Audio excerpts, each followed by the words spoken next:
Off this section with the Times, and Tony Blair has given advice to Keir Starmer on reducing immigration. I assume he said, "Don't do what I did," Cressida. Yeah, that's what he said.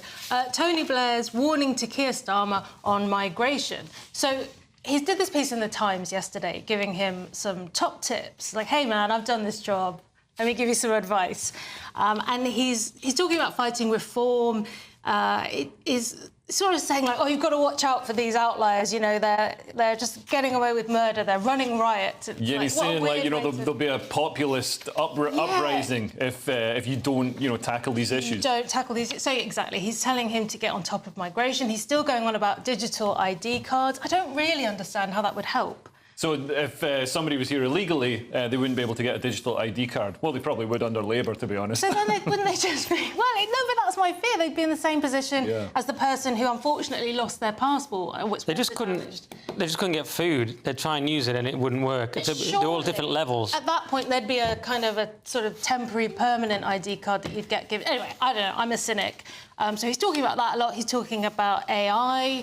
That's his vision for the future. He thinks he can save billions by bringing in AI. He thinks we've got to the end of taxing and spending. He thinks we can't do any more. So he thinks he won't need to... He's almost hinting that he won't need to raise taxes because the public sector will make such great productivity gains from AI that we wouldn't... I mean, I can't even say it without laughing. Man, tax is going up. I don't know why he's playing that. But I mean, what Tony Blair said here is the focus should be on illegal migration, law and order, and avoiding any vulnerability on wokeism. I mean, that sounds a lot like the Reform platform. I don't know if Tony Blair is actually a secret Farage fan, but... I mean, do you think the left will do anything about illegal immigration and immigration as a whole, Nick? Because, you know, they know that people that come in, migrants that come into the country, when they're registered to vote, they overwhelmingly vote for Labour. So there's a real incentive there for Labour to tilt the electoral scales by bringing people in.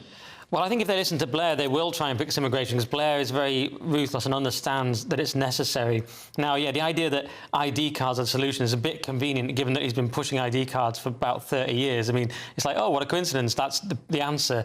And the AI, I'm sceptical as well. I mean, although we haven't seen Blair GPT, we don't know what this new AI he's got to roll out is. But yeah, suspiciously, ID cards will be the answer. But I do think they will try and get tough on immigration to try and fend off the populist threat. Yeah. You know, it's the Tory wets haven't grasped this, but as you say, Reform have grasped it, and weirdly Blair has grasped it.